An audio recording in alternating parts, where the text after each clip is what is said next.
Hey everybody, my name is Jesse Collins, and I am the host of the Gentleman's Wrestling Podcast, a show right here on the Voices of Wrestling Podcasting Network.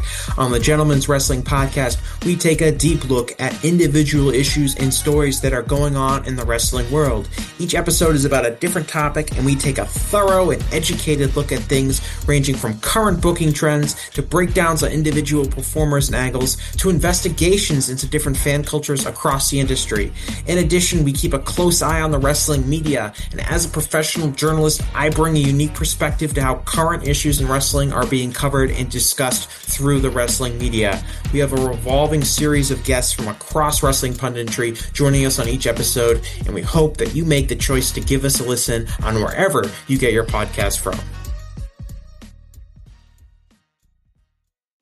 This podcast is a member of the Voices of Wrestling Podcasting Network. Visit voicesofwrestling.com to hear the rest of our great podcasts, as well as show reviews, columns, opinions, and updates across the world of wrestling.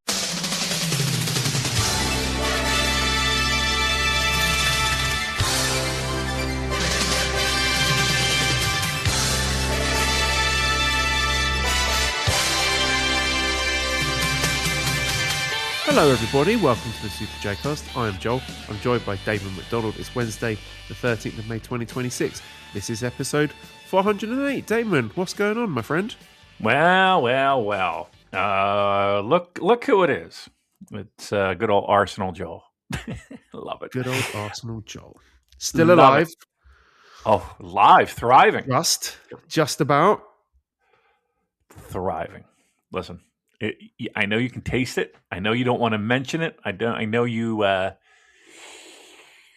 feel the weight of the world on your shoulders when it comes to this, and you just want it to be over. You want it to be official. You want it to be done. And I'm not going to say it. I'm not going to sit here and jinx it. I'm not going to sit here and fuck it up for everybody. But how are you feeling right now? Oh, Damon. Yes. Last Sunday was fucking horrendous. I'd hoped it was going to be a routine win against a pretty poor team, to be honest, right? They're 18th for a reason because they're not very good.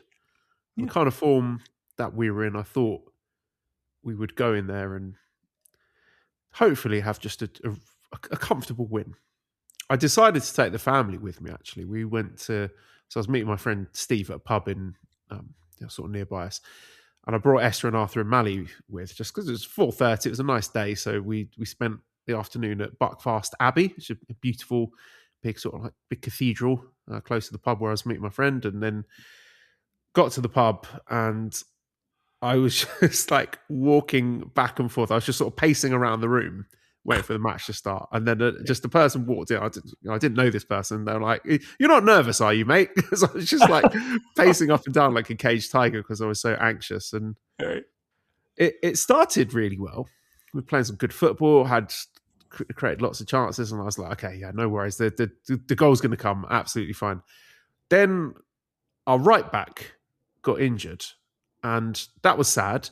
But I think, okay, it's only a right back. So if your right back gets injured, presumably, I'm no football tactician, Damon, but I would think if your right back gets injured, you go to your substitutes bench and you bring on another right back or a player who can play right back, who's regularly played right back this season, which we had. So I was like, okay, well, that's going to be a pretty straight swap. But instead, Mikel Arteta, our manager, just went full galaxy brain and decided to move our best player, or arguably our best player, central midfielder, Declan Rice, who just like bosses the midfield for us, and decides to move him to right back, like one of the most like peripheral positions on the entire pitch. And bring on another central midfielder, which completely upset the balance of our team and just disrupted all those partnerships. Football's all about partnerships. So all of those partnerships just in the bin. And then suddenly we're playing like crap and West Ham are attacking us. And I'm like, oh God, what's going on? And it was very, very nervous. I was getting Esther she was coming over from time to time and like sitting with me and asking what was going on. And I was asking her to send some good vibes, send some positive energy over to Arsenal. She had a little unicorn toy. She was like, okay, I'll send some unicorn energy to Arsenal. I was like, yeah, that's great. That's exactly what we need. Right, sure.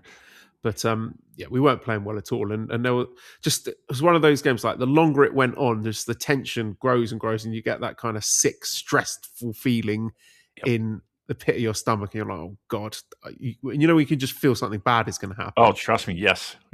And there was a moment with about 20 minutes to go where one of the West Ham players just danced past our defense and was just clean through with our goalkeeper, and at that point, time froze, and I sort of like was astrally projected into like an alternate reality where right? I could just sort of foresee this future where the West Ham player scores and we lose 1-0 and bottle it and Man City win the league. Yeah, it might still happen, right? To be fair, but right. At that, and it all just came crashing down, and you've been playing Chrono Trigger, Damon. So I'm just sort of imagining this sort of parallel universe future where the whole of society just crumbles and we're living in a post-apocalyptic wastelands where everything's gone wrong. Esther, go to bed, please. I don't know what you're doing up here, but you need to go to bed. It is your bedtime. It's 9:10. You need to leave now. Good night. I love you. Go down. 10. Okay. 9. There you go. 7. 6. Don't make me come down there. 5. I don't want to see you again tonight. Good night. I love you. I'm disappointed 4. You didn't do a 15. 3. 16. 17. I'm disappointed. That was a perfect opportunity. Yeah. All right, God, continue on. You're in a state of disarray. I shit my pants. Oh no! Shit came out in my pants.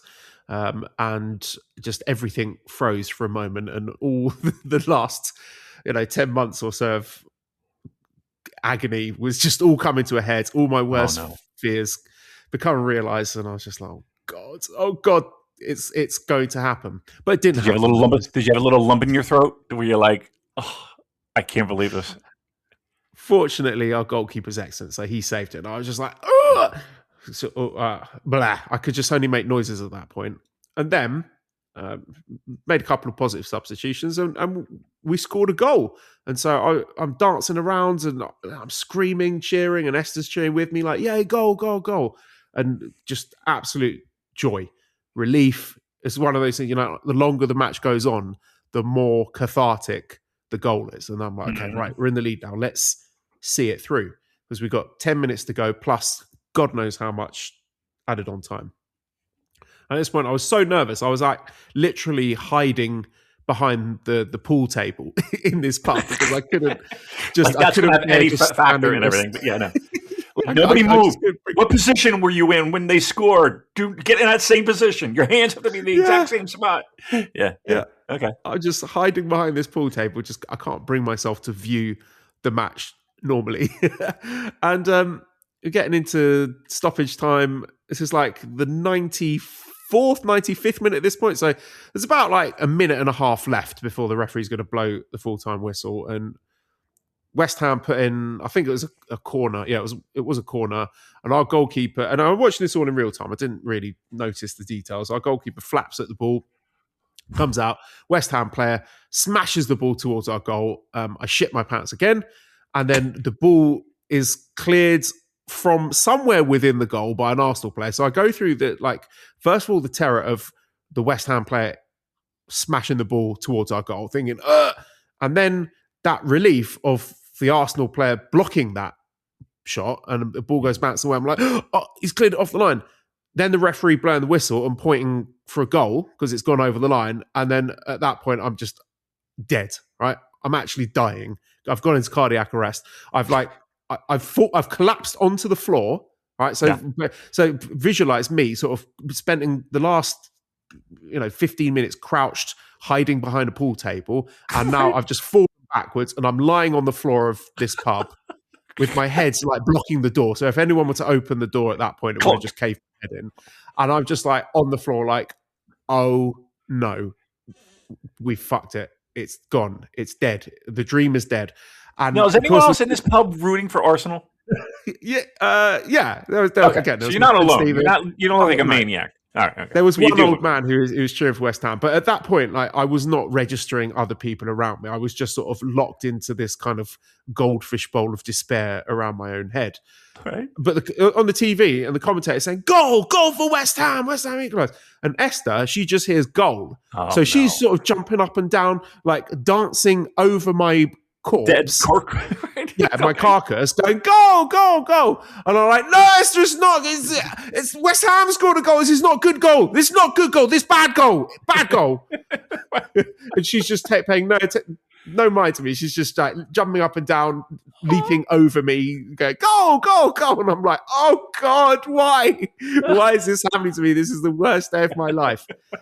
So I've just given up all hope at this point. I'm about to just run out the pub and jump in front of a bus. Then I can see some of the Arsenal players protesting and they were complaining to the referee. The referee's got finger in his ear. And I'm thinking, oh, is there like just the faintest glimmer of hope that there might be some sort of infraction or some shit? Okay. Yes. And I didn't really believe. I felt like even in my completely fractured mental state, I was like, this is just copium. Like we're done. We're toast. But then there's some sort of talking on the TV, and I'm registering. Hang on a second, something might have happened here. Then they start showing the replays where our goalkeeper, there's one West Ham player is pulling his shirt, and the other West Ham player has his like elbow basically in his throat and his hand grabbing our goalkeeper's arm. So for all intents and purposes, it's like a triple foul. It looks like some sort of tag team double move that's going on. But at that point, I'm just like dooming so hard. I'm like, my brain is telling me that's clearly a foul, but my heart's saying, no, they're going to award the goal. That's it. It's fucked. Your life is over. You might as well just go and kill yourself now. And while the referee's like, what goes to the video monitor and just watching this replay again and again and again and again. How long was the review? How long was the review? I think it was about like 4 or 5 minutes long. Wow. It felt like an eternity. It took them 4 or 5 minutes to review the VAR, right? Yeah. Wow. Okay. Now, when you saw the referee do the box motion as they do, were you just like, okay, there's a glimmer here. And yes. Obviously they're showing replays over and over again. You're like, it's a fucking foul. Now, how often do they call this? It's been inconsistent, I would say. Okay. Sometimes it is a foul, sometimes it isn't a foul. Okay. It's ticky-tacky? It's a ticky-tacky call? Ticky-tacky? In other words, it's something that happens in every fucking game, probably multiple times a game, but they called it now? No, this was different. Like it did seem like a clear-cut, like multiple fouls on the goalkeeper. Like it was the kind of thing, like if it had been the Arsenal players doing that on an opposite goalkeeper. And I'm sure there's rival fans screaming at their podcast devices now saying, oh, Arsenal have been doing that all season. No, it's not. It's not the same. That's intellectually dishonest. Like we have sort of crowded goalkeepers and like stood in front of them and stuff like that, but never like actually pulling their shirt and grabbing their arms and putting elbows in their faces. Like anyone who's making that comparison is just fraudulent. They can get up the street. Yeah, get up the street. Okay. I'll tell you, Damon, like the most stressful and upsetting moment of my life was when Arthur was being delivered. I don't know. Have I spoken about this before? I don't believe so. Please. It's a very personal thing I think you're getting into here, but okay. Go ahead. So when he was removed from my wife, C-section, second C-section, there was no sound. He wasn't crying or anything. And there was a very sort of frantic and anxious looking team of medical staff working on him with a degree of urgency that made me very, very upset. Sure. Because and Mally at this point is squeezing my hand and looking at me saying, is everything okay? And like sort of looking at me all hopeful, looking for reassurance. And I'm looking at the other side of the room where there's all these doctors working on Arthur, and I'm not hearing anything. And you can just when you can sense that there's desperation. There's something's happening, and I could just feel myself drifting out of consciousness. Like my brain couldn't deal with that situation, and I just started to lose consciousness. And I didn't pass out, but when you feel like you're about to, when you're just like, and I was like trying to put my head between my knees, like, oh God, I'm losing it here. This is really bad. Your body is literally shutting down. Yeah, it's too much stimuli going on. Yes, okay. Yes, yeah. Fortunately, they did what they do, and he was fine. But that moment was, probably the most stressful and upsetting thing I've experienced. This VAR call was a close second statement. I'm not going to put it on exactly the same level. Okay, good. All right. But it was bad. It was really bad. I was scared and upset and stressed. Not to compare the two things, but you put a lot of time and effort and love and hope and into 9 months growing something, and 9 months. 9 months is a soccer season, though. A football season, right? Exactly. Yeah. So same amount of time. I mean, something you've been waiting for all your life, and the similarities are there. I'm sorry, call me a monster, but a close second, Damon. It was a close second, right? And at this point, like, Mally's got no interest in football. Like, she doesn't care for it at all. But just she could sense from the tension in the room or the way I was reacting that she wanted to watch this. So she came right from her table. She wasn't watching the game before, but she sat next to me. She was like, right, what's going on here? And I was explaining to her, and she seemed like genuinely interested in seeing what the outcome of this VAR call was. I don't know if it was like sort of a perverse desire to see it all get fucked up and wanted to see you suffer. She saw the blood coming out of your ears, for crying out loud. she had a little glimmer of concern. All right, go ahead. I'm sorry. Okay, so now here we go. The longest 4 minutes of your life. Walks onto the pitch, and the microphone turns on, and he utters like the most beautiful words that I've ever heard in my life. He says, after review, West Ham, number 19, commits a foul. And as soon as he said that, I lost it. And I'm just like roaring, like just stomping around the pub going, yeah, come on. Hooligan Joel comes out. Yeah. Did you do the double fist, at your chest pump thing? Fists everywhere. I was fist pumping everywhere and grabbing the children and kissing them and being like, yeah, come on. Hey, listen, sometimes sports are great. And it's those type of moments where all the shit, and every team can fucking relate. You know what I mean? Every team can fucking relate. Every team's going through bad times. Every team's going through dry spells. But then when you kind of just feel like, all right, maybe the gods are going to give us one, that's good. And then the drive home had to be great. I guarantee you made passionate, sweet love to your wife. Don't be ridiculous. Oh, it's not bad. All right, listen. You had ice cream, maybe for the kids. Look,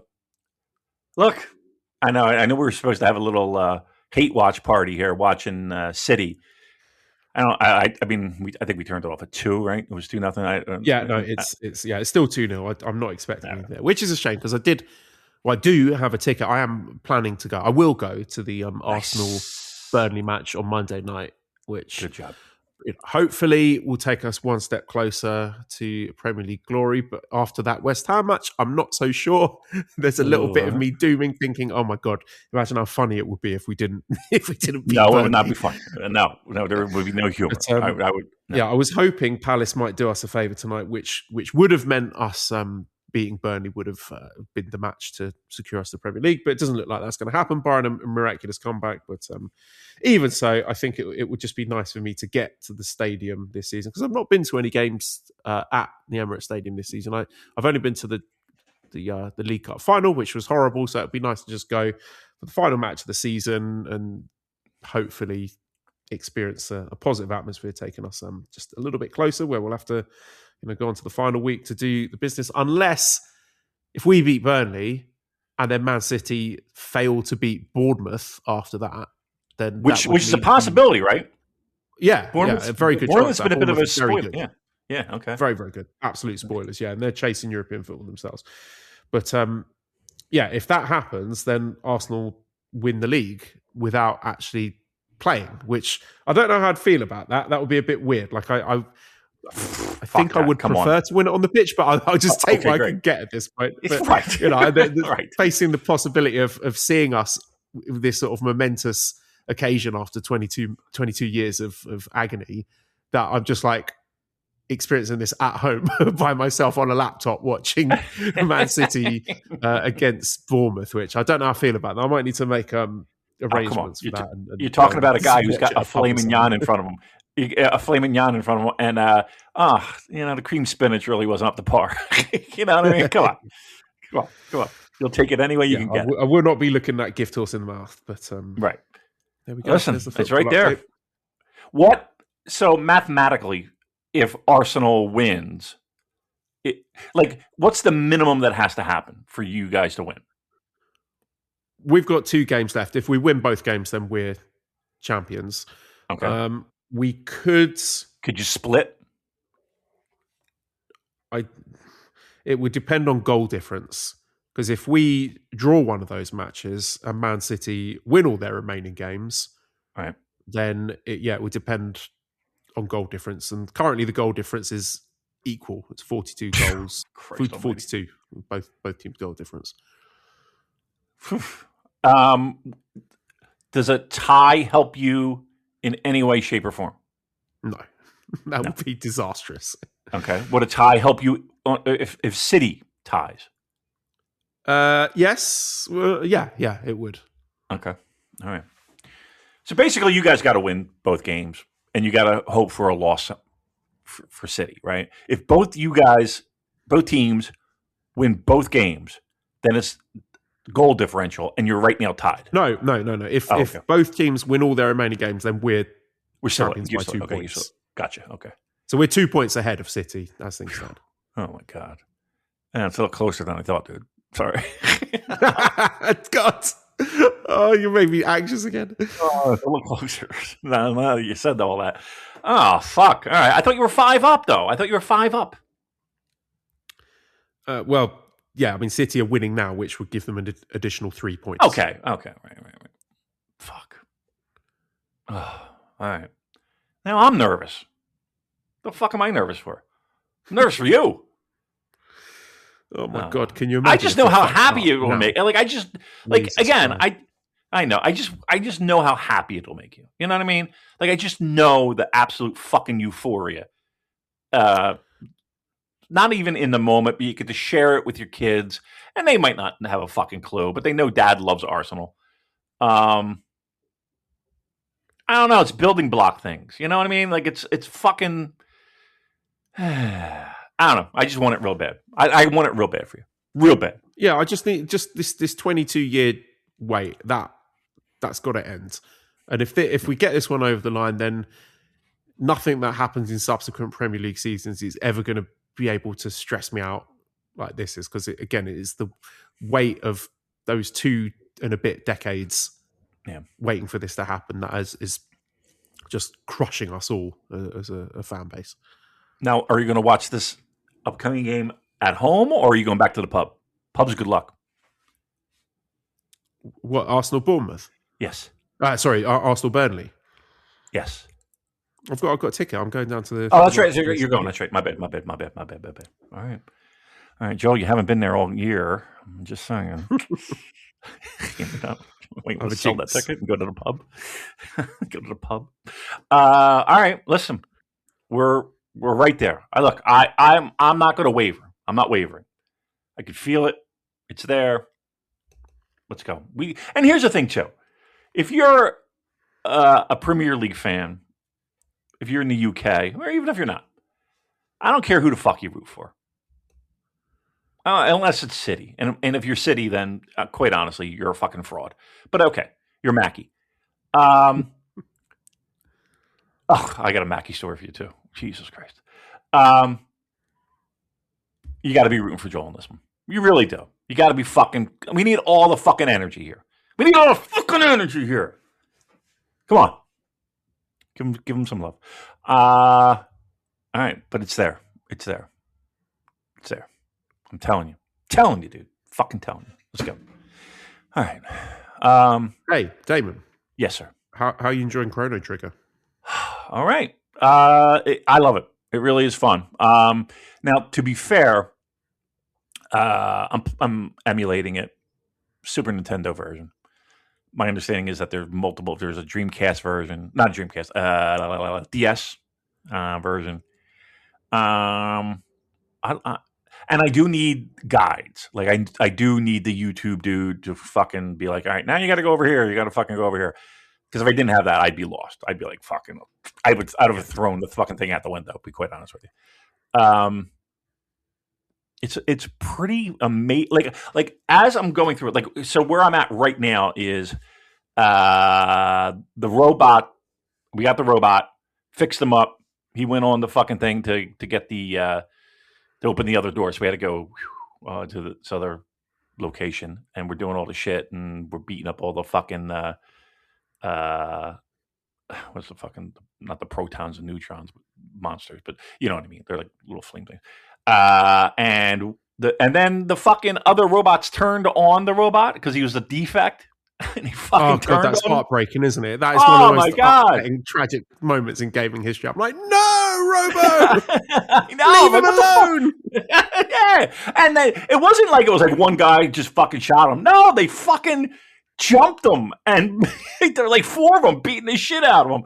And the other character's just standing there watching. I'm like, fucking help him! Just watch him getting battered.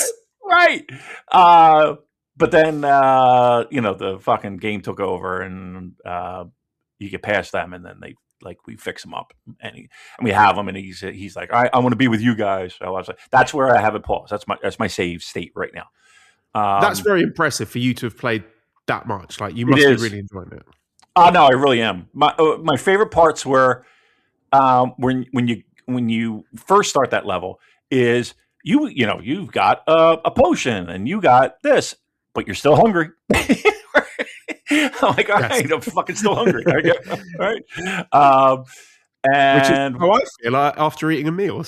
right. But I told you, it's amazing how, and again, I think in 2026, it's like, yeah, dude, the fucking video games have been doing this since, for 30 years.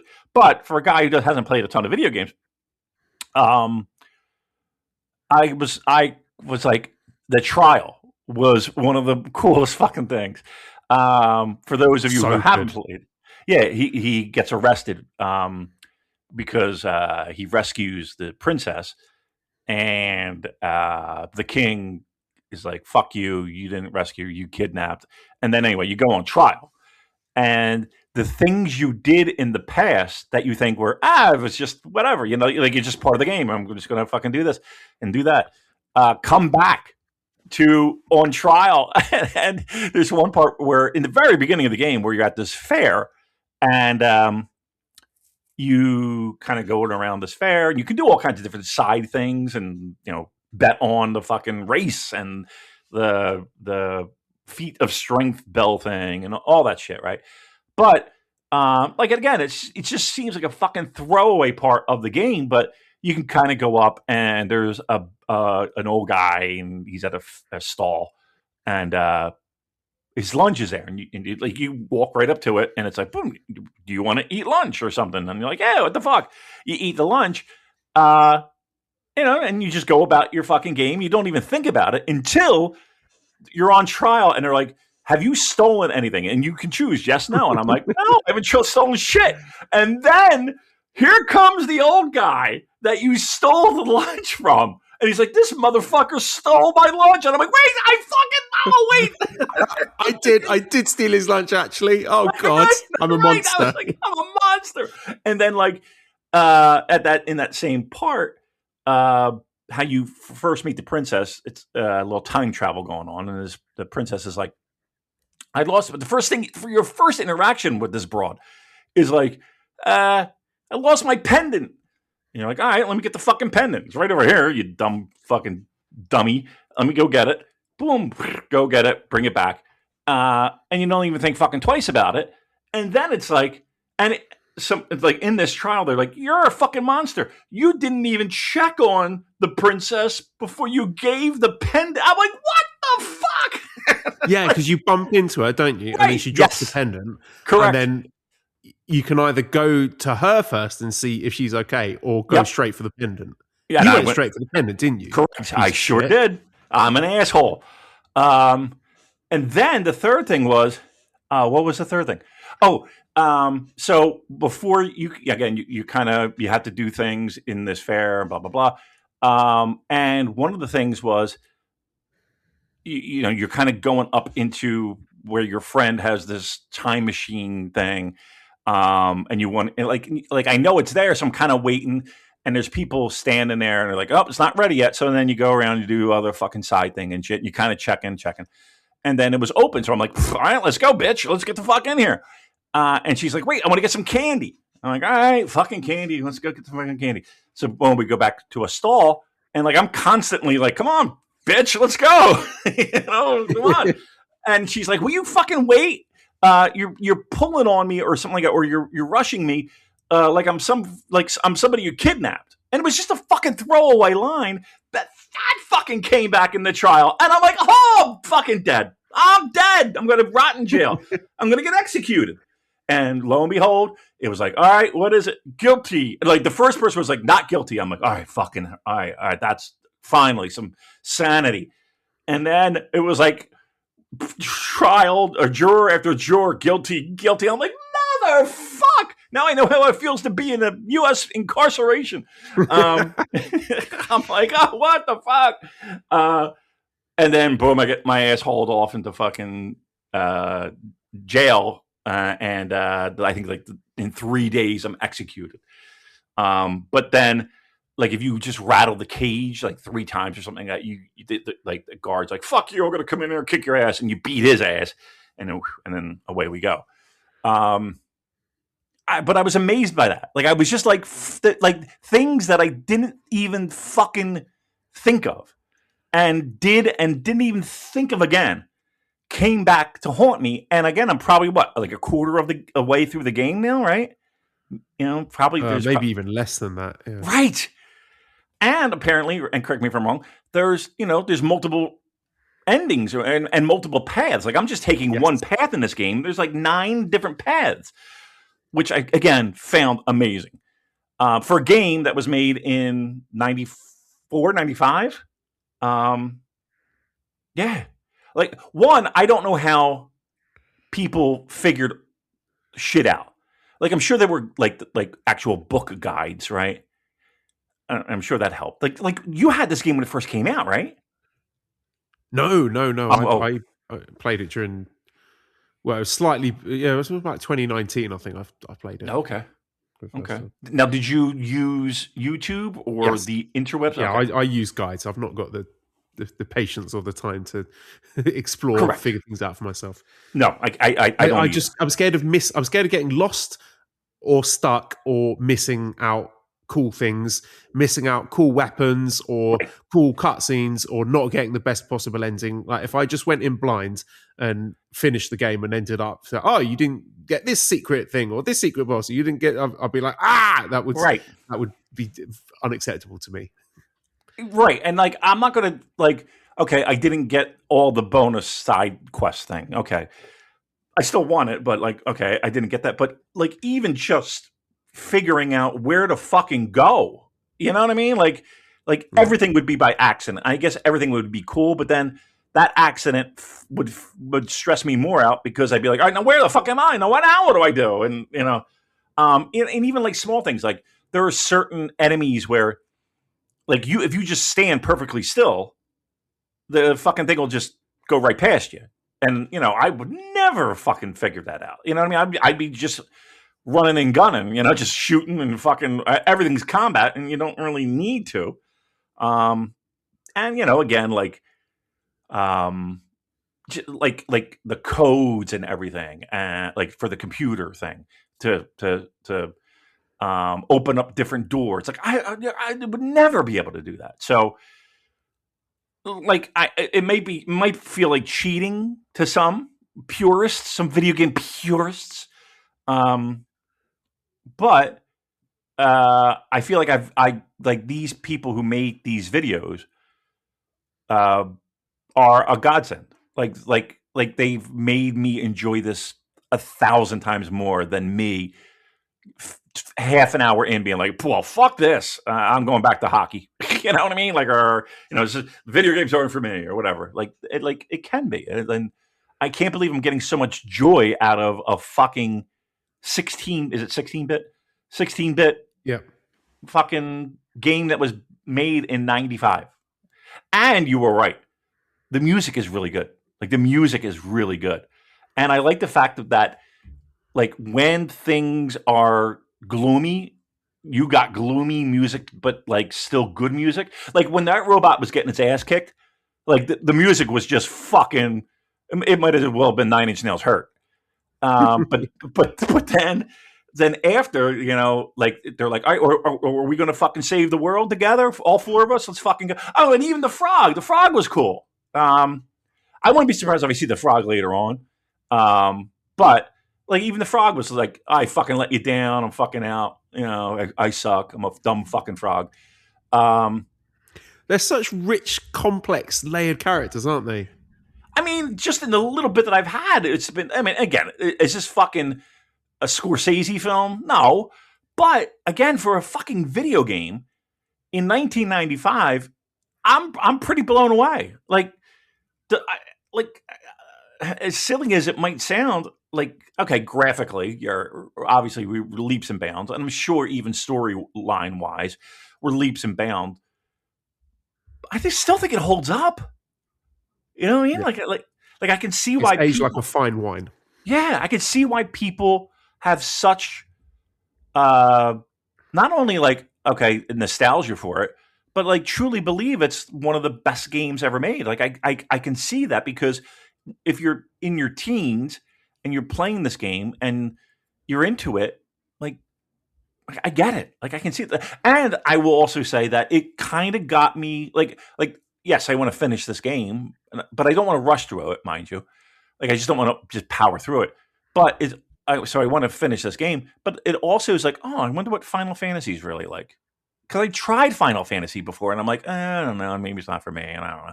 But like it kind of makes me want to kind of get into that. And then it kind of makes me want to think like, okay, what other RPGs? Because I never played RPGs before. Because again, for all the reasons I just talked about, I'm almost 100% either run and gun, give me the gore, because I want to see fucking monsters with their heads ripped off, or sports.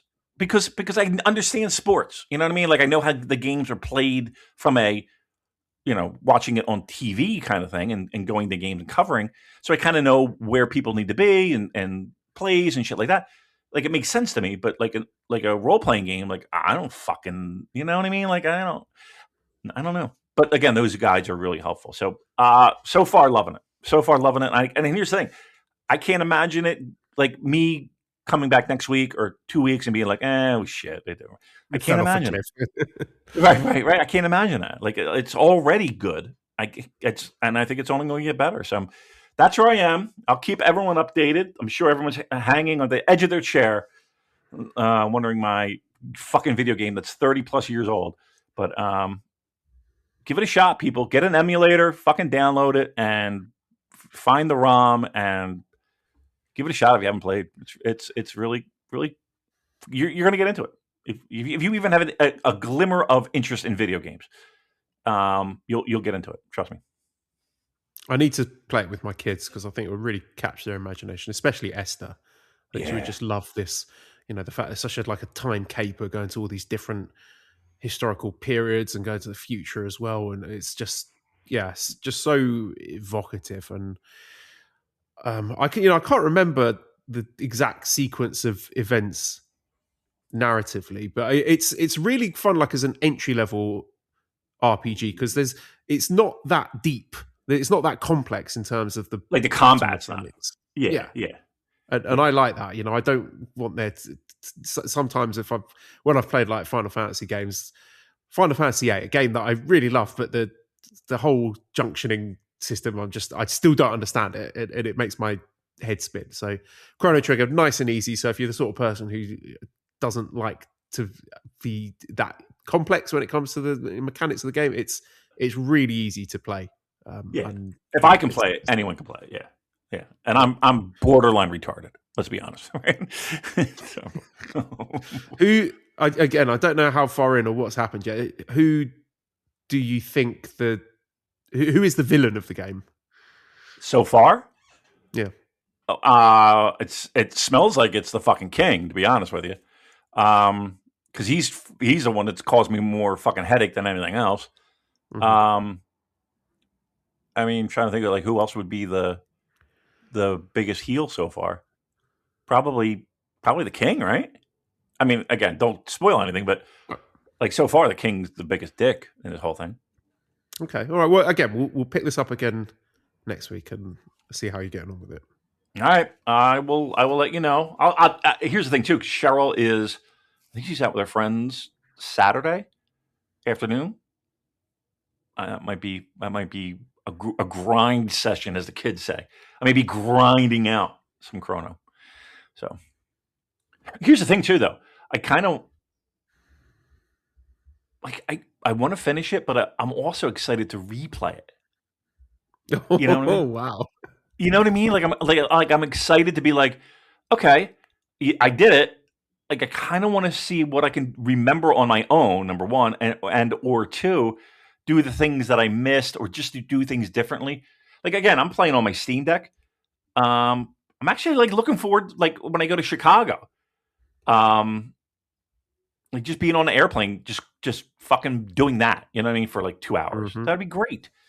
Anyway, yes, loving it. Thank you for the pushing. Our conversation did that. You know what I mean? Like it was just like, why am I not doing this? It's just fun, and like I don't know why I have this fucking hang up of doing this because. Like I'm going to fuck up, but dude, just fucking you fuck up, you start again. You know what I mean? Like there's save states, there's just fucking save it and go again. And what's the big deal? Why do you have to feel like you're a failure? Why? Story of my life. I have a team of fucking professionals helping me with that. All right, 41 minutes, not a word about the New Japan professional style wrestling. Look, if you want to hear about New Japan Pro Wrestling, go and listen to Keeping It Strong Style because they're better at talking about New Japan than we are. Look, I'll tell you what. Can we do 5 hours? Let's do 5 hours. Let's do a wrestling omakase 5-hour grind of New Japan Pro Wrestling. Bless you, John. I don't know how they do it. I don't know either. Incredible, absolutely unbelievable. But I saw that. Again, you know how. Which was your favorite part? I couldn't listen to it because I didn't have 5 hours to spare. I don't think my phone's got enough memory to download that. I know. No, I saw it on YouTube, so I subscribed to the Voice of Wrestling feed, and honestly, that's how I listen to a lot of my podcasts. I just pop them on YouTube, and you know how you have everything that's available to you when you log in. That was the first thing that came up, and I saw the timestamp, and I was like, "That can't fucking be right." Does that say 5 hours? And I was like, "What?" I had to text you, and I was like, Did they go 5? How do you go?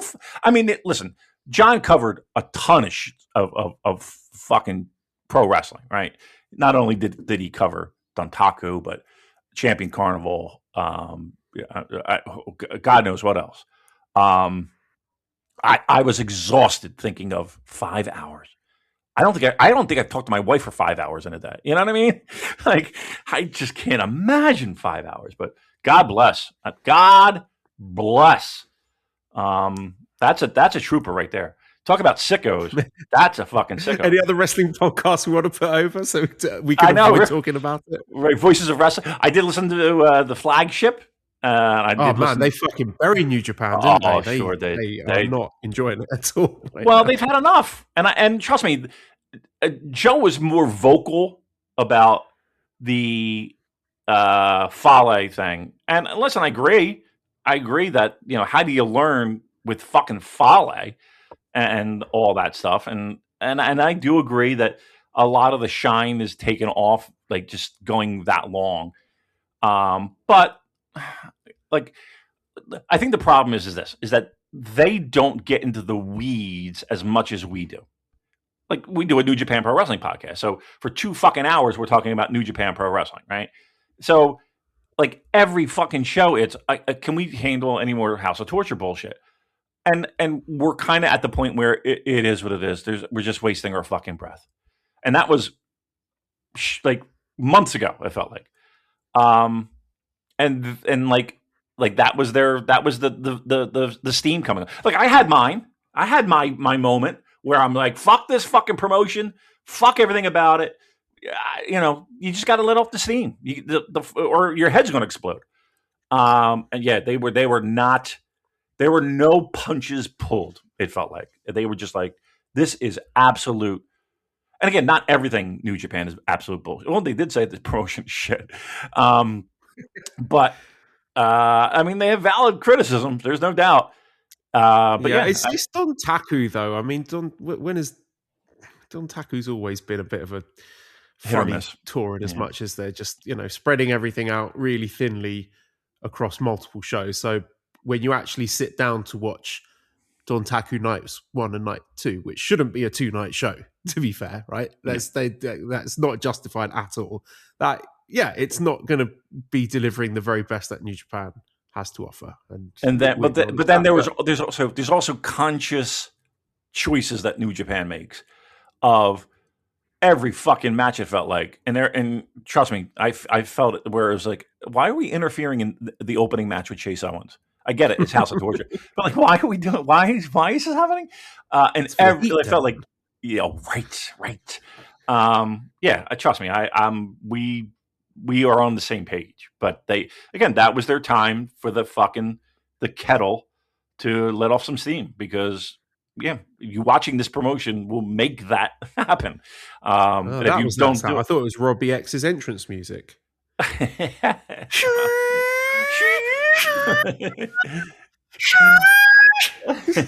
Wow. Yeah. I will say this though. Speaking of Robbie X, if you haven't done so already, fine listeners, please seek out Joel's Twitter thread on New Japan Pro Wrestling's Best of the Super Junior presser, the fashion review. It is a fucking pisser. Joel, I told you before we went on the air, it might be your finest work. It might be your finest work. It was just one after another of fucking, not jabs, not witty jabs, fucking right hooks where I may have leaked a little bit of urine laughing. like legitimately funny. Good job by you. The Taguchi one, he'll wait for you to be quiet. It was fucking tremendous. The Robbie X one, the fucking out with the lads, looking for the full English. Good stuff. Great stuff. Yeah, unfortunately, I've not actually watched the presser itself because it's not been translated yet. So I suppose I could have watched the people that are speaking in English, but that idea has only just come to my mind as we've already been recording for an hour. So that's a thing that's not happening. Right, now, before we get into BOSJ, I would like to talk about two things first. So first was Hiroshi Tenzan announcing his retirement. So he's got his last match scheduled for August the 15th at Ryogoku Sumo Hall. Yeah. I mean, okay, so we'll work our way backwards on that. One, it probably should have been sooner, but okay, it's now. So let's shine this thing up with a little bit of respect. Like at his peak, at his prime, he was a fucking just a bulldog. You know what I mean? Like he was tough as fucking nails.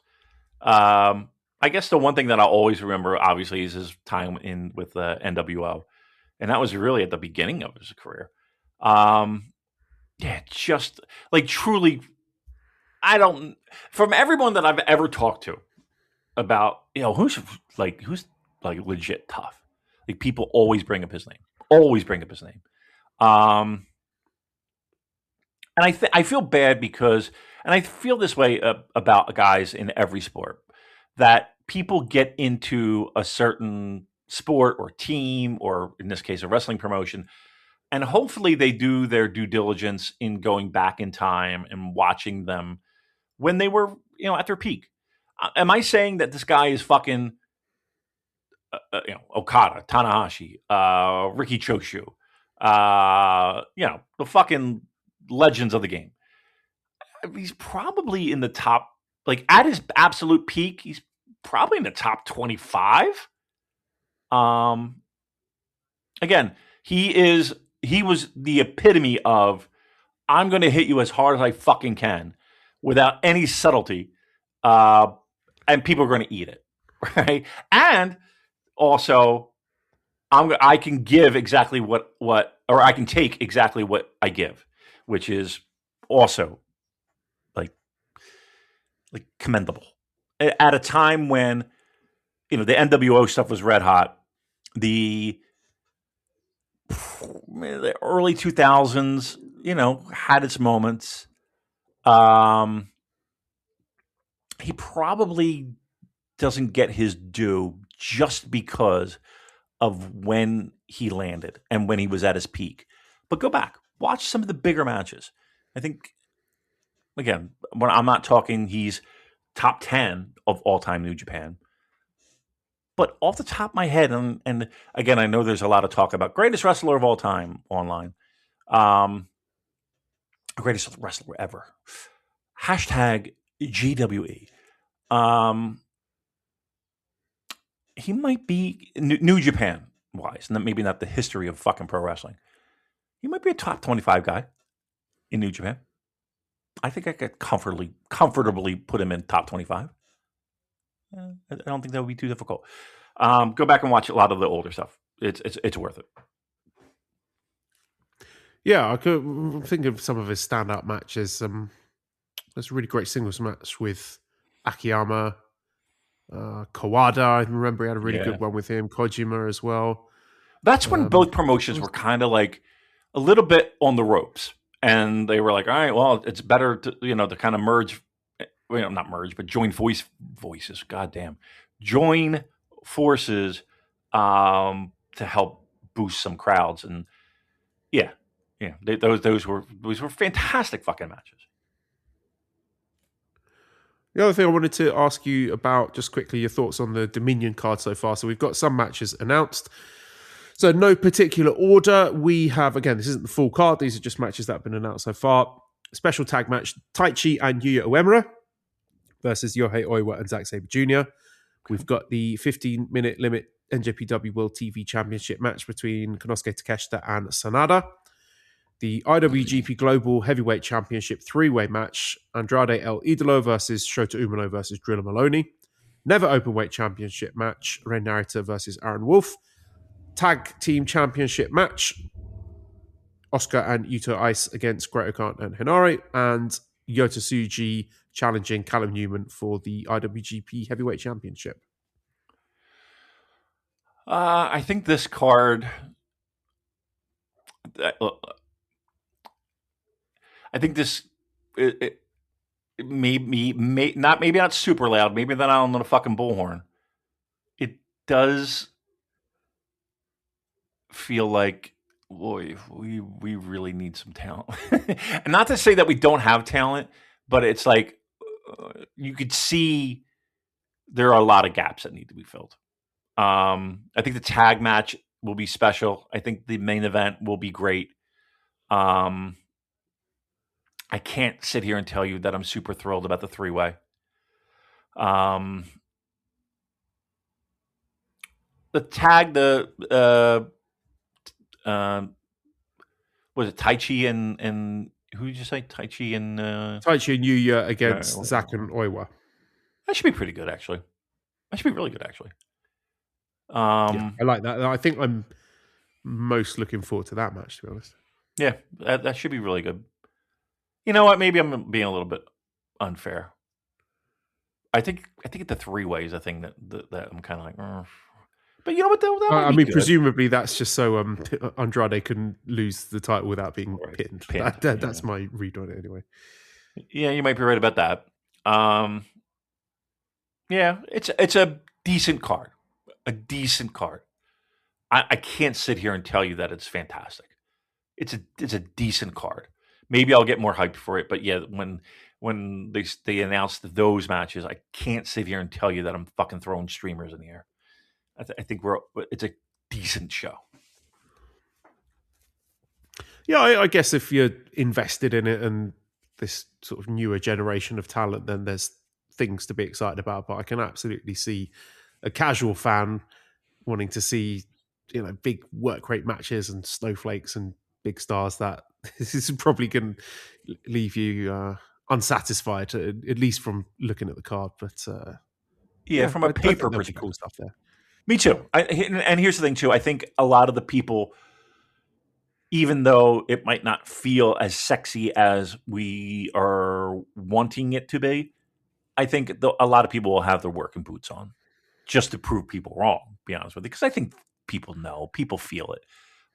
So hopefully that's the case. Maybe they shut a lot of people up and they put on a banger of a fucking show.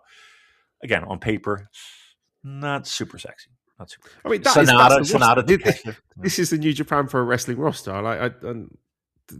Either you're invested in these guys or you're not, and I can understand, if having the previous generation of stars strip mined away by other promotions, now you're looking at it thinking, oh, where are the stars? This is no good. But again, if you're invested in the rise and the growth of this new generation, then this is it. This is what New Japan Pro Wrestling is in 2026. Right. If you don't think those guys are big enough stars and don't interest you, fair enough. I'm not going to argue over that. But well, that's the problem. This is what it is now. Right, that's the problem. Like if you don't feel the energy from Yota Tsuji and Callum Newman, and I do, I think they can make this show. A lot is riding on that main event, but I can't sit here and tell you that like I got a fucking boner over Sonata and Takeshita. You know what I mean? And I know that's just a match, a 15-minute match. I can't sit here and tell you that. And you know what? Here's the thing. Here's the problem. I don't trust Sonata. Like on paper, I would think a 15-minute match would be perfect because he can squeeze all his shit in there. And, we're not going 30 minutes of him fucking grabbing a fucking headlock. You know what I mean? Or Sonata lock or nonsense. I'm sure we'll see a Sonata lock, but okay. But 15 minutes, it's, you're cramming in the best you can do in 15 minutes. And, even if it sucks, it's done in 15 minutes. So, maybe I'm complaining about something that's really, who cares? And the tag matches will be good. Great O'Khan aside. Main event will be great. Again, I'm having trouble sinking my teeth into the three-way. The tag match will be good. Both tag matches will be good. Yeah, maybe. I don't know. I don't know what I was thinking of. I don't know what I needed out of this, but I don't know. I just kind of looked at that lineup. I was like, oh, here's where. Yeah, you're right. Here's where we are. Yeah, it's it's going to be a slow road to rebuilding the company, and there's certainly going to be elements of the way certain people have put that people won't enjoy, and I suppose a big element of that is your perspective on the Aaron Wolf booking.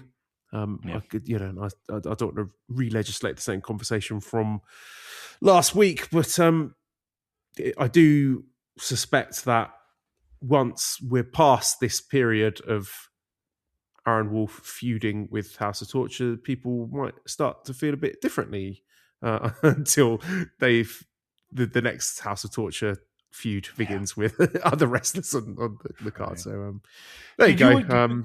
Did you agree with Joe and Rich in the sense of with Aaron Wolf? Like, do you think this House of Torture thing has gone on too long? And do you think that he has grown in this feud with House of Torture? Well, again, it depends from whose perspective. For sickos like us who watch everything, then yeah, it feels like it's gone on for about 8 years. Right. But I also have to acknowledge that it's his growth and development and what they're doing with him is not for the sickos like us who watch every single show. Right. Right. The people who do parachute in for the big shows, TVRC, and correct me if I'm wrong, that Dominion match is that match and the heavyweight title match. That's the only two that are allocated for national broadcast, correct? I believe so, yeah. Yeah, I believe we heard that. So that, there's a reason. You're right. Right. We're watching everything.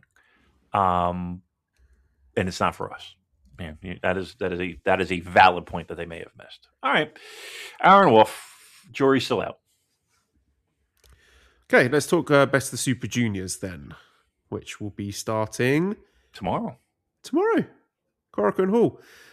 Just big picture thoughts, right? I don't have a feel for where this tournament is going, what the objectives are. There's no winner or final that is jumping out at me thinking, yes, this is the clear direction. I don't know, right? The junior division booking has been weird and bad. If you'd asked me last year at the start of the tournament, hey, what do you think of Yo's chances of making it to the final? I would have said rubbish because Yo, he we weren't doing anything with him. And if you'd asked me halfway through the tournament, what do I think of Yo's chances of making it to the final? I would have said rubbish. And it just kind of came out of nowhere. Like the booking was really weird. It was disjointed. There wasn't any sort of cohesive narrative arcs to anything.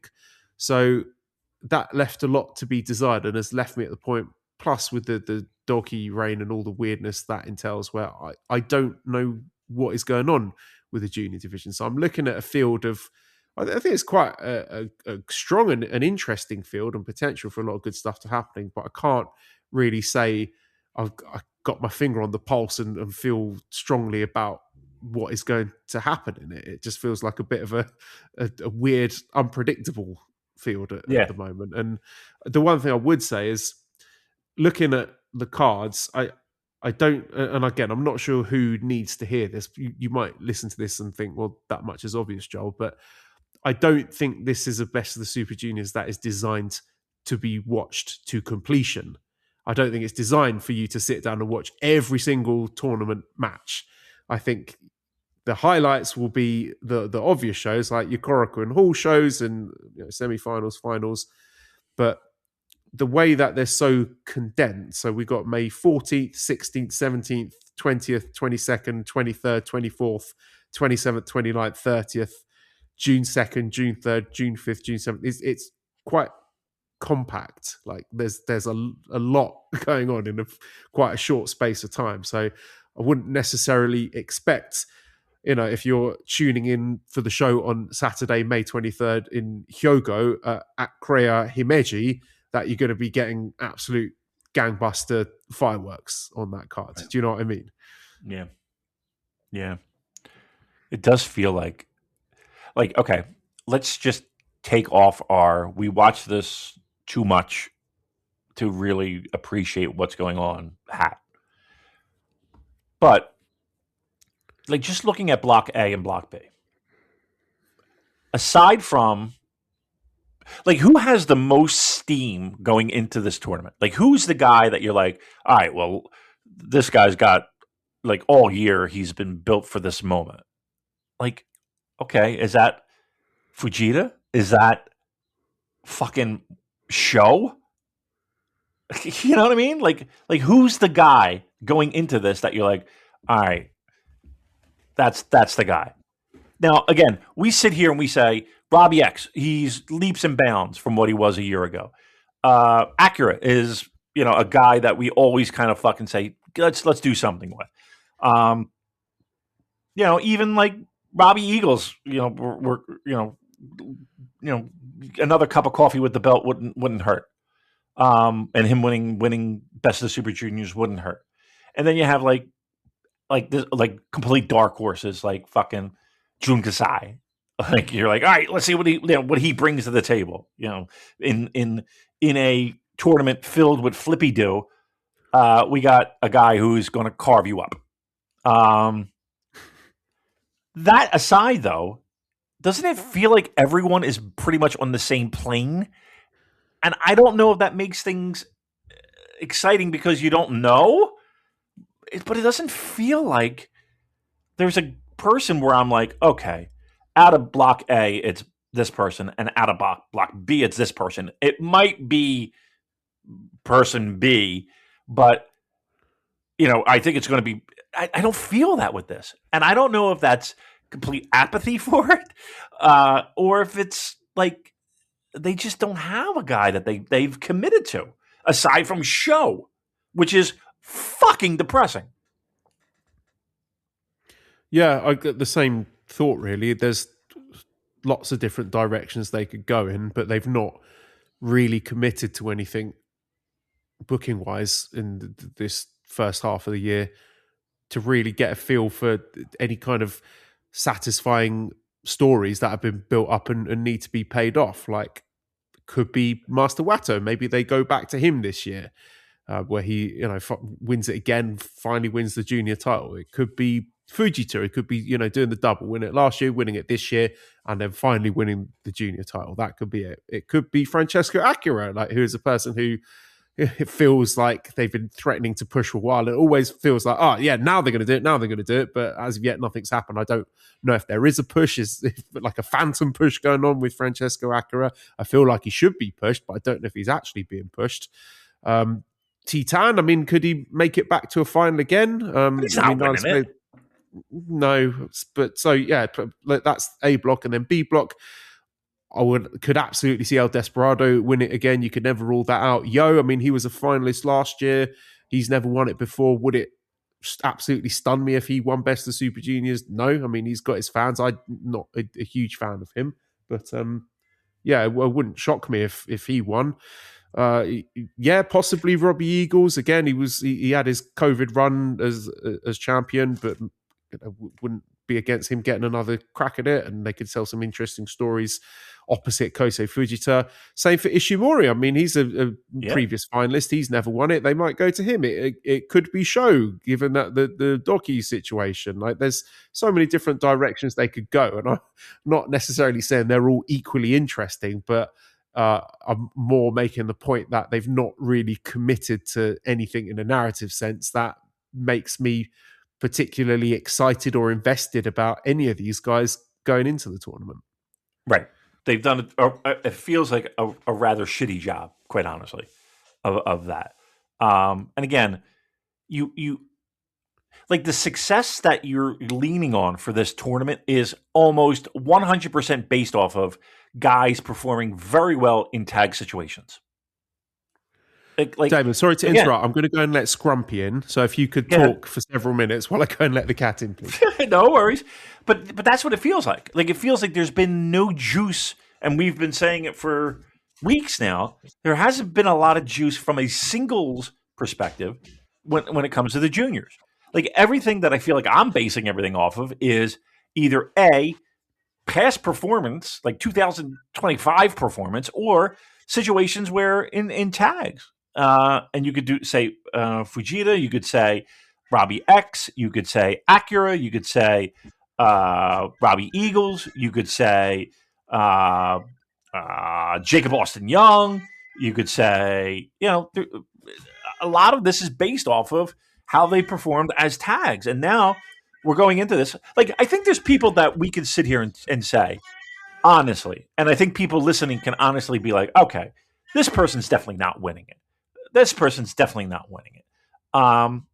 It feels like we are in the mud on the juniors when it comes to parity booking.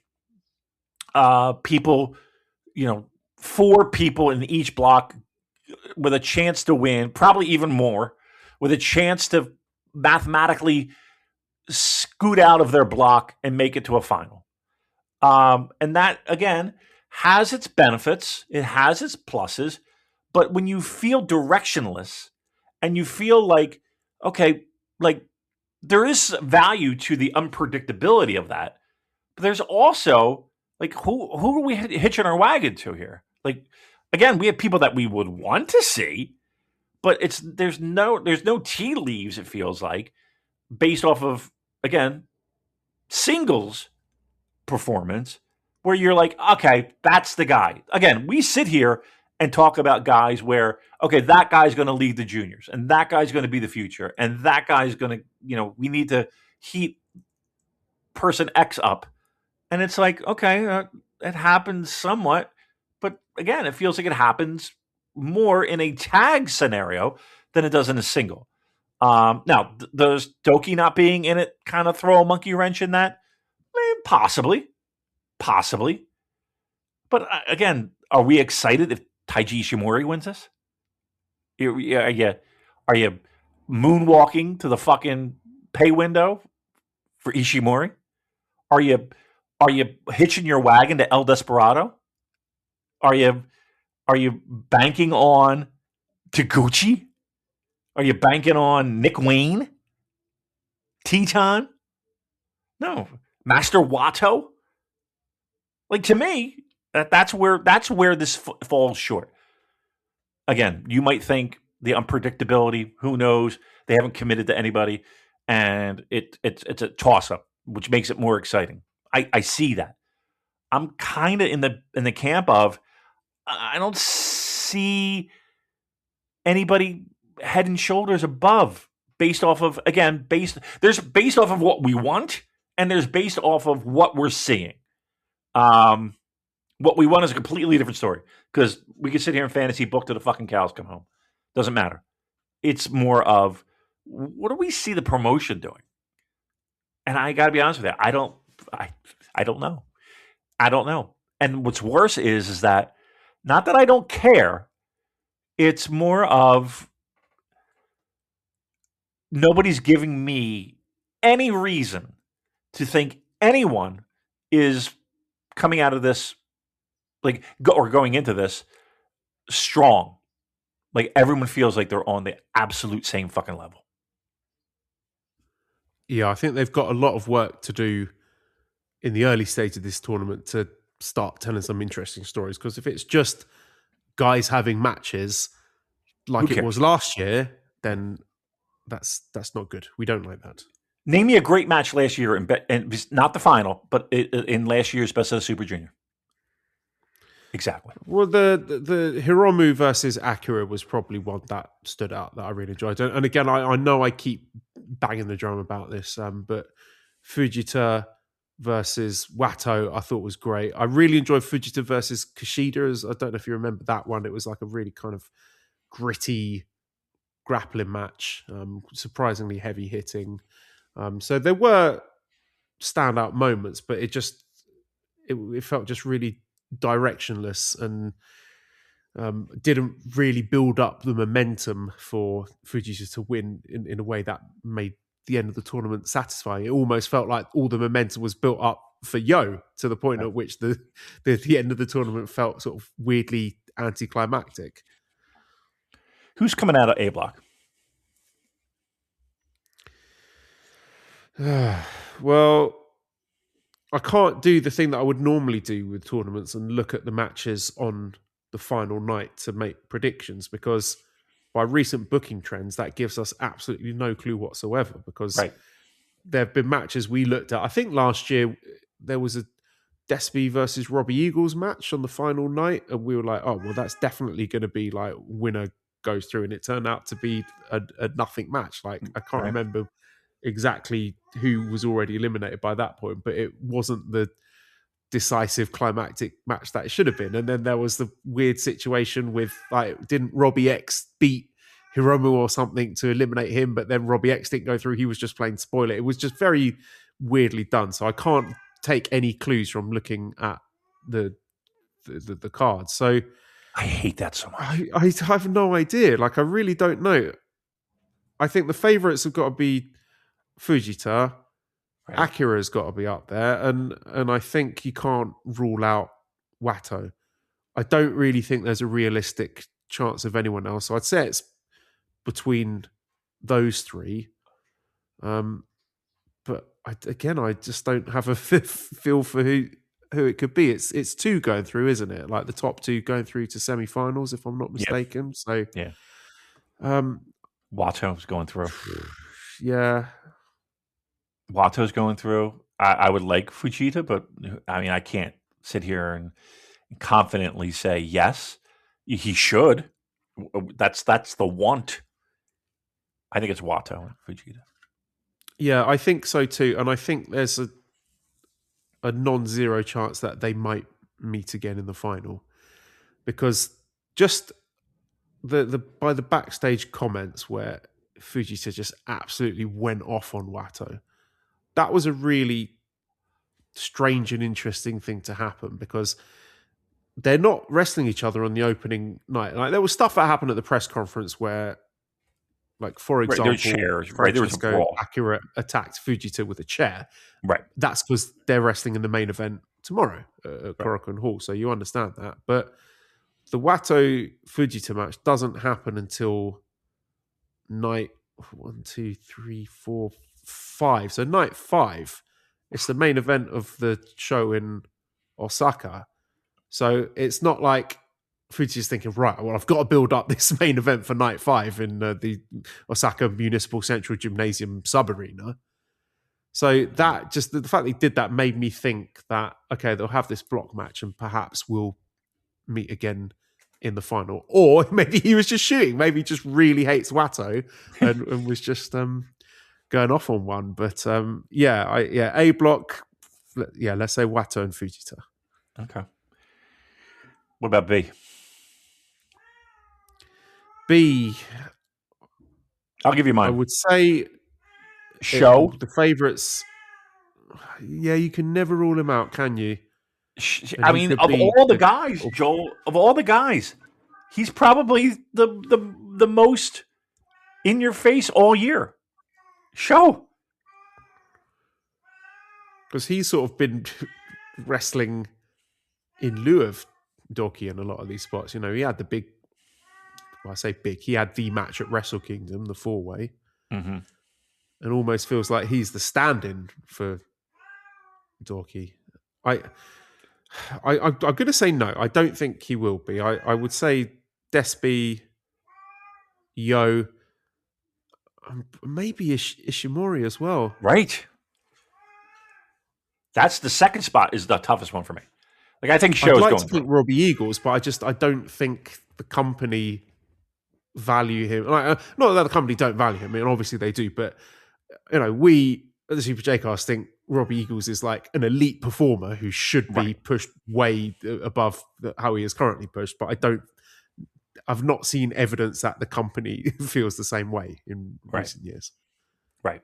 I mean, again, tag team success aside, but there's no evidence to me that they're willing to say, okay, singles Robbie Eagles is the way to go. And again, that might be the joy of this tournament of, oh, what a surprise. I think it's Show. Do you think they do Show and Yo? What? Going through? Yeah. No.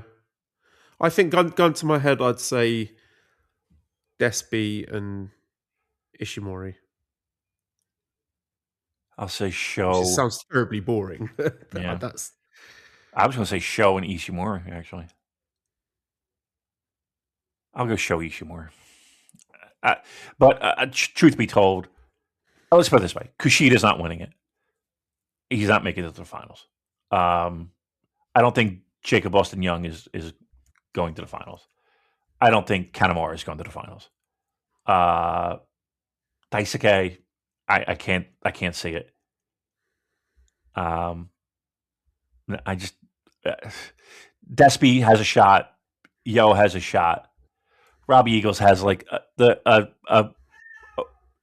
if Robbie Eagles makes it through, he's only making it through to lose to people. You know what I mean? I'm going to go Show and Ishimori, which feels like a fart in church, but okay, we'll keep it there. Yeah, so I mean, how do we want to tackle the rest of it? Do you want to just give like quick thoughts on the entrance and the matches you're looking forward to? Wato. How do I talk about Master Wato? He's everything that Kosei Fujita said about him is true and fair. Yeah. I know he can be a very good wrestler, but I don't see the passion and the urgency from him. Like, I don't see him really grabbing this situation by the balls and being like, "Hey, motherfuckers, I'm the guy in this division." He's just, again, seems very passive, happy to be here, and not really grabbing the bull by the horns. And we've seen he is very capable of having top tier matches on his day, as he did against Titan in the final. But I think if there is going to be and I'm looking forward to seeing him wrestling Titan again and matching up with Valiente Jr. That should be fun. I'm sure his match with Akira will be really good as well. Mm-hmm. But again, it's the Fujita match that I'm circling in the calendar and thinking and hoping that Fujita can really bring some fire out of Master Wato and sting his pride and make him understand that this is serious now, right? He should be. He's had so many chances, though, Joel. Not the future. He should be the president of the division. There's no future anymore. Like he's just become a guy, and he shouldn't have been that. You know, if you see the upside of him as a young lion, and he had this incredible connection with the crowd, it really was something special that he's failed to deliver on that promise. So, maybe I'm imbuing him with more significance than it actually deserves, and perhaps he is just like a mid-card, gimmick, two-dimensional, child-friendly nothing at this point. But I would love to see just a bit of, I want to see Fuji just slap something into him, just get some fire out of him. I mean, it'd be lovely, but I'm not holding my breath. He'll have good matches. I truly believe he'll have very good matches. Him and Robbie Axel will be great. Him and Teton has the possibility of being pretty great. I feel like he's a guy that's gotten plenty of opportunities. He's in the same fucking boat as Okan. Yeah. Like he's just had Junior Okan, isn't he? Junior Okan. Junior Okan. Absolutely. Like, again, I feel like I'm clutching at straws, but like I'm interested in like, okay, so Taguchi has a great match every fucking Best of the Super Junior. Who's that going to be against? We have the possibility of having pretty great matches. Don't get me wrong. Like, I don't want to shit on it from that perspective. It just feels like in a bubble. Like, we're going to have great matches in a bubble. Akira will have great matches against Robbie X. He'll have great matches against Teton. He'll have great matches against Wato. We're even forgetting about the wild card of Jukusai. I feel like that can absolutely add extra spice to a tournament that needs extra spice. Taguchi will have plenty of nonsense, plenty of bullshit, plenty of ass play, plenty of fucking all the things. His smells, everything. Do you think we get the annual serious big match gooch match? Yes. I would like if I had to pencil one match in that I hoped to see that or would expect to see it would be tomorrow. Like, they've really front loaded this tour with a lot of the matches I'm looking forward to just all happening tomorrow. But the one I had penciled in was Taguchi versus Daiki Nagai, and I was really hoping that Daiki Nagai just brings out that pissed off veteran grumpy energy from Taguchi by being like just an arrogant little pup, and Taguchi just being like, no, you get back in your fucking place. You're a young lion. You're a young boy, and know your place, and slap some sense into him. So, having said all that, it's probably just going to be a comedy shenanigans arse play match. But that's what I would like to see from Taguchi. I do hope we get the one serious match this year, and perhaps it will be tomorrow, but maybe third on the card is probably maybe not. Probably not it. That's par for the course for him. He'll give you the one. Again, he's good for that one good, solid Best of the Super Junior match. I'll just read you the card for tomorrow. Right, so we start kicking off Ishimori against Jacob Austin Young. Then we've got the intra House of Torture match with Sho versus Kanemaru, where there might be some entertaining stuff happen there between the two guys from the same stable. Then Taguchi versus Daiki Nagai. Then there's Yo versus Hyo. So Hyo looks like I've watched a bit of him. He's just seems to be. This is going to sound really horrible, but another like overhyped, mediocre Dragon Gate twink in just a different flavor of Dragon diarrhea. He might have some fun matches, and he looks quite. Doesn't he think he's a cat?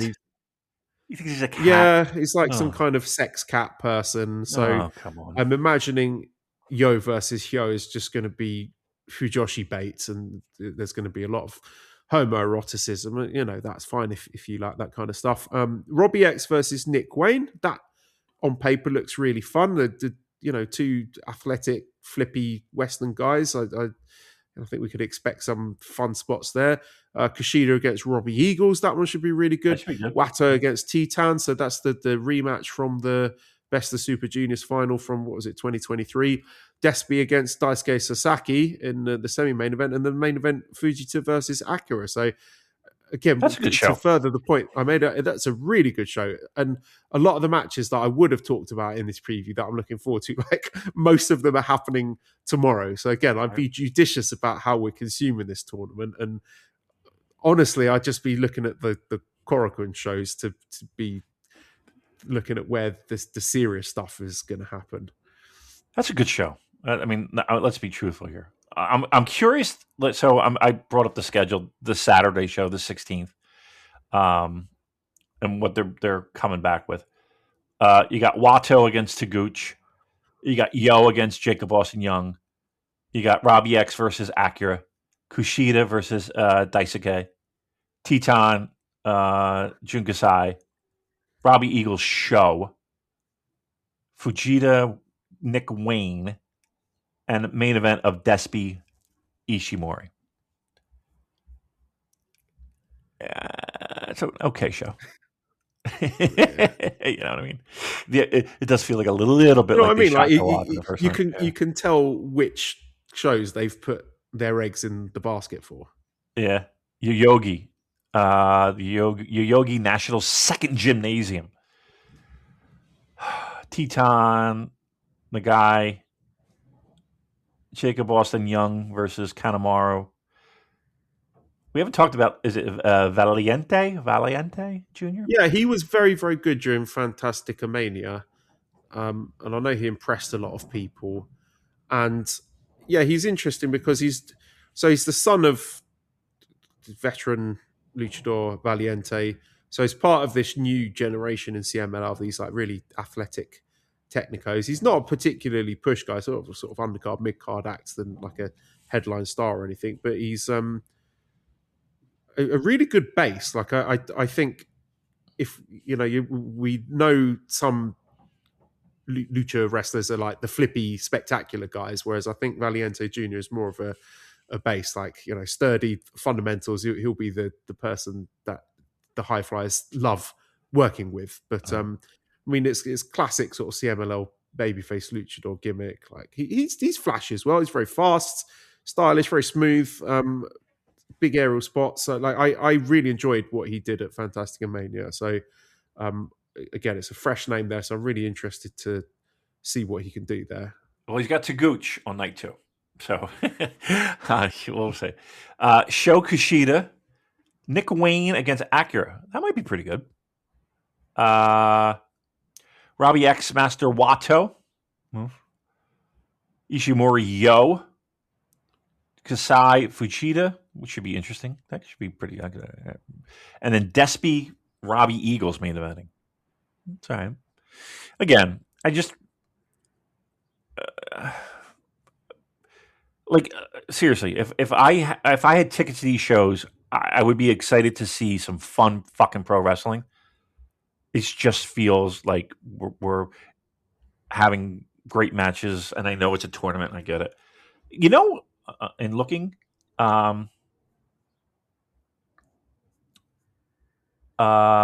Wednesday, the 20th, from Korakuen.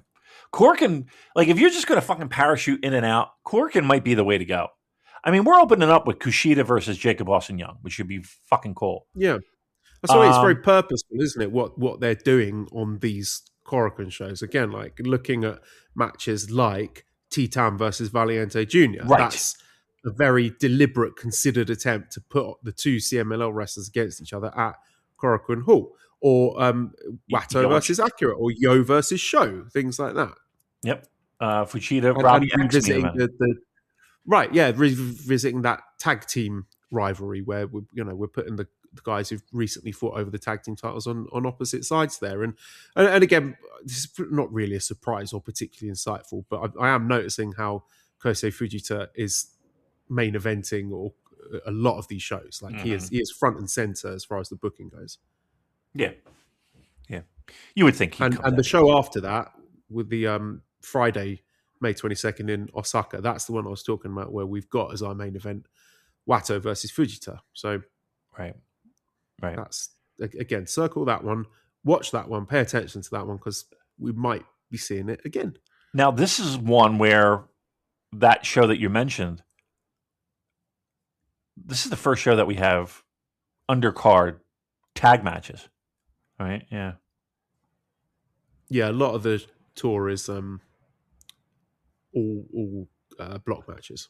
Right. Yeah, this is the first one where we have like 4 multi-man tags involving juniors, and Dick Togo's in the mix, and fucking Tiger Mask, shit like that.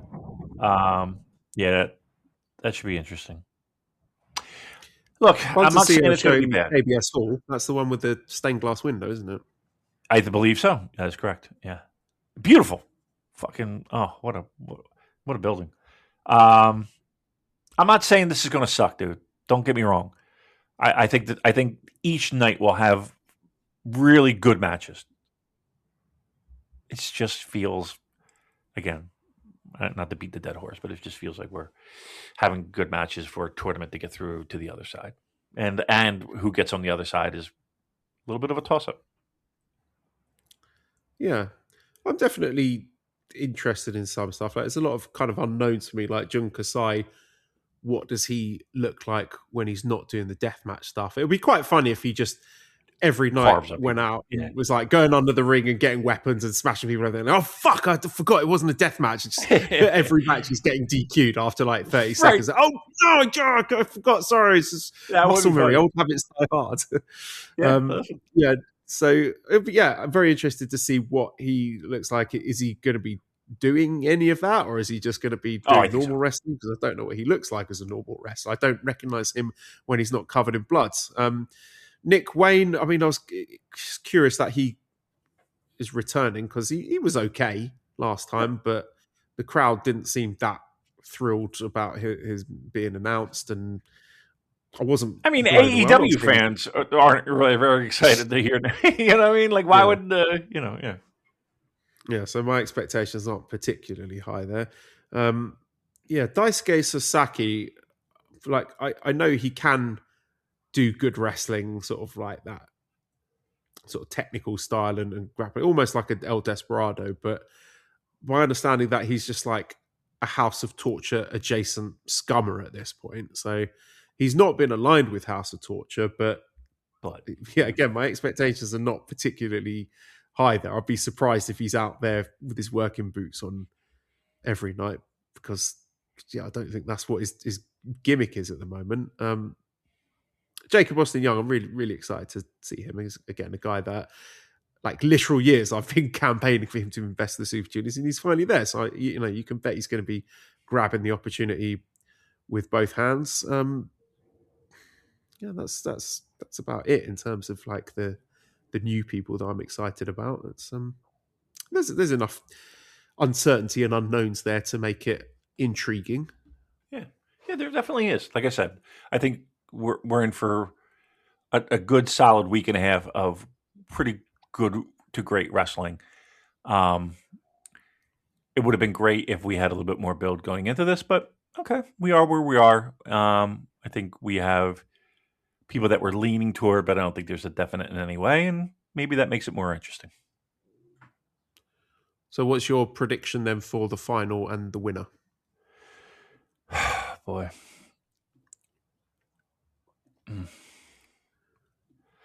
Here's the problem, right, Damon? I can't.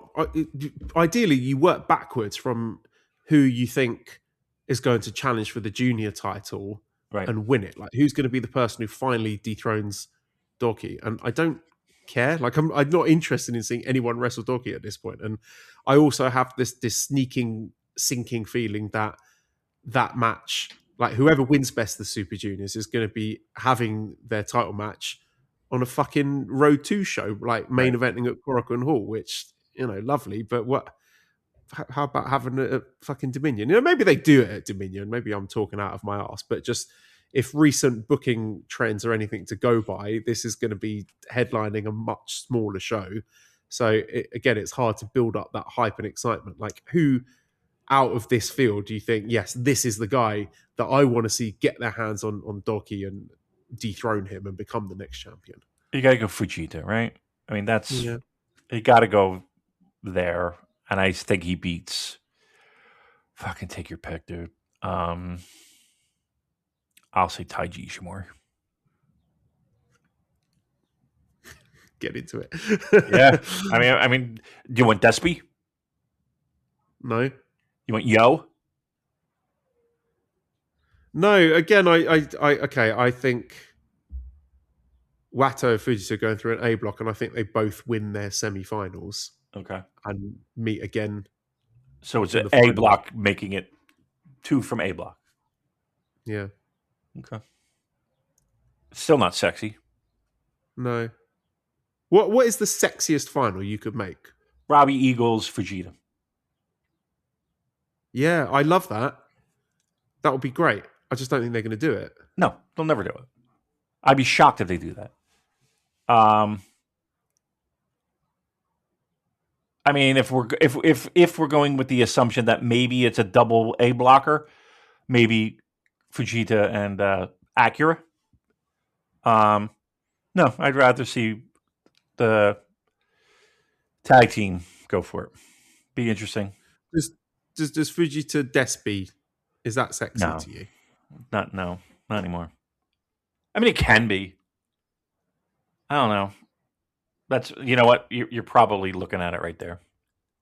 You're probably looking at the final. Has he beaten him? He's got to. Right? Has that happened before? Because this is the thing, I don't really have a sense anymore of what the long-term narratives are. Right. Especially from a singles perspective. Right, let's have a look. Let's get page match up. Go ahead. Right, so singles matches. Match type. Singles. Yeah. So they wrestled each other at New Japan Seoul last summer. Okay. And Despy won, so he successfully defended the title there. Uh-huh. Oh yeah, was that when he called his shot early, didn't he? Uh-huh. Or late? I can't remember. There was some kind of fuckery where he didn't get the title match at Dominion because Despy was fucking around doing deathmatch tourism with Junker Sai. Is that it? Am I remembering that correctly? It all mixes up, dude. Yeah. Yes, I'll say. And Despy also beat him, defended the title against him in 2025 in Road to the New Beginning. And then 2024, during Best of the Super Juniors, Despy beat him there as well. And then there's a 2021 match where he was just a young lion at that point. So Despy is 4-0 against Fujita. And I feel that's the sort of thing that should be kind of drummed into us as fans. Like, that should be the big narrative. Like, he's never beaten this guy. I don't know. Maybe this is me just being like idiot Western fan that can't keep up and remember what the storylines are. But I don't know. The fact that I didn't know that, is that a me problem or is that a company problem? Once again, I don't feel like there's any momentum from a singles perspective for this company. And what little that we've had, you know what I mean? And what little we've had has revolved around Despy and other things, and the longing for one guy to kind of step up and be, and company to just say, okay, here's our guy, and it always feels like it's one step forward, two steps back. All right, we're going to give him the tag titles. All right, we're going to do that. You know what I mean? Like, it's always been that. I mean, that's a great narrative to have of 0-4 and a finals, and he's never beaten them, but now he does. Excellent. I support that. I'm down for that. And like I said, that's seems like a way to go. One from A, one from B. Here's your final. I wouldn't be surprised if that's it, dude. And we're just being fucking ignorant to it. There's one more thing I wanted to look up. I'm trying to find it as we speak, and that is Wato's record against Ishimori to see, like, is there any juice behind the possibility of that being a semi-final. So let's see. Right, Master Wato. Let's try and find some matches against Ishimori. Good Lord. So, okay, so 2023, Ishimori defeats Master Wato. 3 years ago. Oh no, he beat Wato. Beat him at Declaration of Power. What? In 2022. Okay. So again, we're talking Ishimori 3-4 years ago. Yeah. So yeah, no, that's not a story then. I hope not. Because if you're expecting me to remember what happened 4 years ago with this company, you're out of your fucking mind. You got the wrong show. Yeah. Yeah, so I suppose the only match then that is quote unquote sexy is Fujita Despi. So that's got to be it. Perhaps that's where we're headed. Yeah. Do I find? I mean, that'd be fine. What am I complaining about? It'll be fine. It'll be very good. It'll be very good. I feel like I've seen it a lot. No, you haven't. What you've seen is us longing for it to finally fucking happen, and now it feels like it. Okay, now that it's like in front of us, it's like, oh. Because Despi's done so many other fucking things that you're kind of somewhat burnt out on Despi. That's the problem. You're burnt out on Despi. Yeah. Are they running the risk of doing the same with the rise of Fujita? Yes. Yeah. Well, no. Well, I mean, no. Actually, unless they pull the trigger, like we're longing for it. We've been asking for it for quite a while. It's been a long time for this to finally fucking come to pass. You know what I mean? Like it's the idea of Despi is that's where the staleness is coming from, but it's not really that stale. Again, if he's got an opportunity to finally beat him, that's what we're all looking for. All right, I have been. I'm more into, and again, I've said this many times. I'm more into like a heated kind of blood feud final between Fujita and Wato, just fighting tooth and nail to decide who's going to be the future division. You know, Wato having to grab that opportunity before it slips out of his fingers, and he's consigned to being the Okan of the division forever, against the inevitability of the rising star of Fujita, a guy who's lapped him and is eating his lunch and is just pouring scorn on him with every time he's backstage and gets a microphone. So to me, that's a more compelling direction for a final than seeing Fujita versus Despi, which is again, I feel like I've seen that loads of times at this point. I hear you. I'm going to do it. Can I think of any? Yeah, so that that the best option would be Fujita against Eagles. You know, tag partners. Yeah, going at it, but they won't do it because it's too cool. It's too much what we want. Okay. All right, listen. I do apologize, but I got to wrap it up because coming in. Yeah, we're done here, everyone. So piss off. We'll see you next week. Wow. Okay. Bye.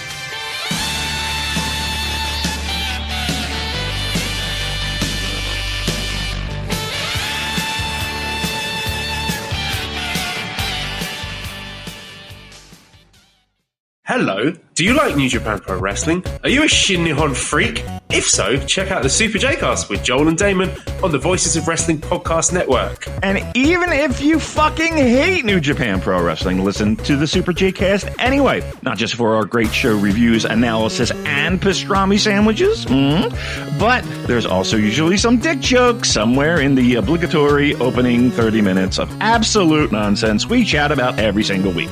That's the Super J-Cast for all the best talk about New Japan Pro Wrestling, crisps, and pornography. Mom, can you tell me a story? Sure. Once upon a time, a mom needed a new car. Was she brave? She was tired, mostly. But she went to Carvana.com and found a great car at a great price. No secret treasure map required. Did you have to fight a dragon? Nope, she bought it 100% online. From her bed, actually. Was it scary? Honey, it was as unscary as car buying could be. Did the car have a sunroof? It did, actually. Okay, good story. Car buying you'll want to tell stories about. Buy your car today on Carvana. Delivery fees may apply.